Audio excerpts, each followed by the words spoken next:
അഭിരാമി എത്തിയിട്ട് ഉടനെ ഷൊർണൂർ ശാന്തി തീരത്തേക്ക് കൊണ്ടുപോകാനാണ് ഒരുക്കം കൂട്ടിയിരിക്കുന്നത്.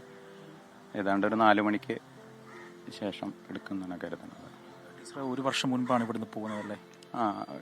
ചേച്ചി പാലൂര് പുലാവന്തോള ഹയർ സെക്കൻഡറി സ്കൂളിലെ ഹിന്ദി അധ്യാപികയായിരുന്നു. പിന്നെ അവർക്ക് പ്രൈമറി സർവീസ് ഉണ്ടായിരുന്നു. അത് വെച്ചിട്ട് HM ആയിട്ട് പ്രൊമോഷൻ കിട്ടിയപ്പോൾ പാങ്ങ് LP സ്കൂൾ, ഗവൺമെൻറ് LP സ്കൂളിലേക്ക് കഴിഞ്ഞ വർഷമാണ് HM ആയിട്ട് പോയത്.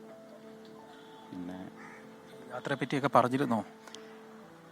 യാത്രയെ പറ്റി പെട്ടെന്ന് തട്ടിക്കൂട്ടിയതാണ് അവർ. സ്കൂളിലെ സ്റ്റാഫും അവരും കൂടെ പുറപ്പെട്ടത്.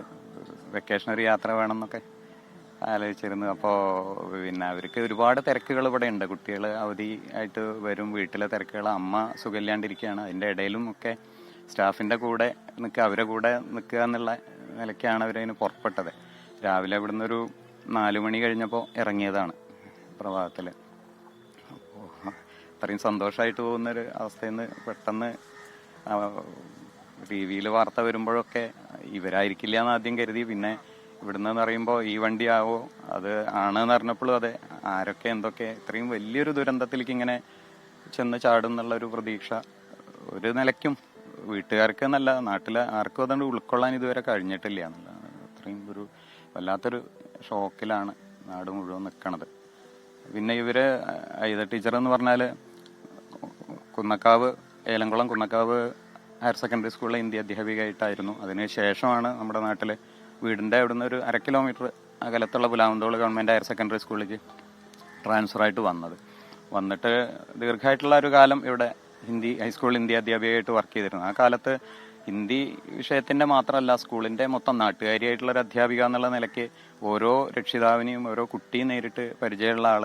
അതുപോലെ സ്കൂളിലെ അക്കാദമിക്കായിട്ടുള്ള കാര്യങ്ങൾക്ക് അപ്പുറം അതിൻ്റെ സംഘാടനത്തിനായാലും അവിടെ നടക്കുന്ന ക്യാമ്പുകൾ മറ്റു പരിപാടികളിലൊക്കെ ഒരു ലീഡ് റോളിൽ നിന്നിരുന്ന ഒരാളാണ്. അതുപോലെ കഴിഞ്ഞ വർഷമാണ് അവിടെ വെച്ചിട്ട് ഗംഭീരമായിട്ട് സബ് ജില്ലാ കലോത്സവം ഒക്കെ നടന്നത്. ആ സമയത്തൊക്കെ അതിൻ്റെ ഒരു കീ പൊസിഷനിൽ തന്നെ ചേച്ചി വർക്ക് ചെയ്തിട്ടുണ്ട്. കാരണം അത്രയും ആൾക്കാരോട് തുറന്ന് ഇടപെടാനും അവരോട് കാര്യങ്ങൾ അവതരിപ്പിക്കാനും ആവശ്യങ്ങൾ മുന്നോട്ട് കൊണ്ടുപോകാനൊക്കെ ഉള്ളൊരു ശേഷി ഉണ്ടായിരുന്നു. അത്രയും ഒരു കുടുംബത്തിലും അതുപോലെ തന്നെയാണ് മറ്റ് ആണുങ്ങളെക്കാൾ അധികം ഇവിടുത്തെ കാര്യങ്ങളിലൊക്കെ ഇടപെടാനും. അമ്മ സുഖമില്ലാണ്ടിരിക്കുകയാണ്, അതുപോലെ ചെറിയമ്മ അവരുടെ ഹസ്ബൻഡൊക്കെ പ്രായമായിട്ടിരിക്കുകയാണ്. അവരുടെയൊക്കെ കാര്യത്തിൽ ആസ്പത്രി കൊണ്ടുപോകാനായാലും ചികിത്സകളൊക്കെ മറ്റു കാര്യങ്ങളിലൊക്കെ അന്വേഷണവും കാര്യങ്ങളും ചേച്ചി തന്നെയായിരുന്നു ഉണ്ടായിരുന്നത്. സത്യത്തിൽ സ്കൂളിന്, നാടിന്, കുടുംബത്തിന് ഒക്കെ ഒരു നെടുന്തൂണാണ് അവരുടെ വിയോഗം മൂലം നഷ്ടപ്പെട്ടിരിക്കുന്നത് ആയിരിക്കുന്നതെന്നാണ് എല്ലാവരും കരുതുന്നത്. തീർച്ചയായിട്ടും ബന്ധു കൂടിയാണ് ഈ ചേട്ടനൊപ്പം. അത്രയും വൈകാരികമായ ഒരു സാഹചര്യത്തിലാണ് അവരൊക്കെ നിൽക്കുന്നത്. അദ്ദേഹം സൂചിപ്പിച്ചതുപോലെ തന്നെ നാടിൻ്റെ സ്കൂളിൻ്റെ ഒരു നെടുന്തൂണായിട്ടുള്ള ഒരു വ്യക്തിയാണ് അവർക്ക് നഷ്ടമായത്. അത്രത്തോളം വിങ്ങലിലാണ് ഒരു നാടൊന്നാകെ.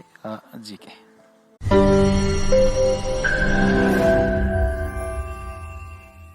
ലോകത്തെവിടെയായാലും ഏത് സമയത്തും 24 വാർത്തകളും ഓഗ്മെന്റഡ് റിയാലിറ്റി പാക്കേജുകളും എക്സ്പ്ലെയിനറുകളും വിശദമായി കാണാൻ ഞങ്ങളുടെ YouTube ചാനൽ നിങ്ങൾക്ക് സബ്സ്ക്രൈബ് ചെയ്യാം.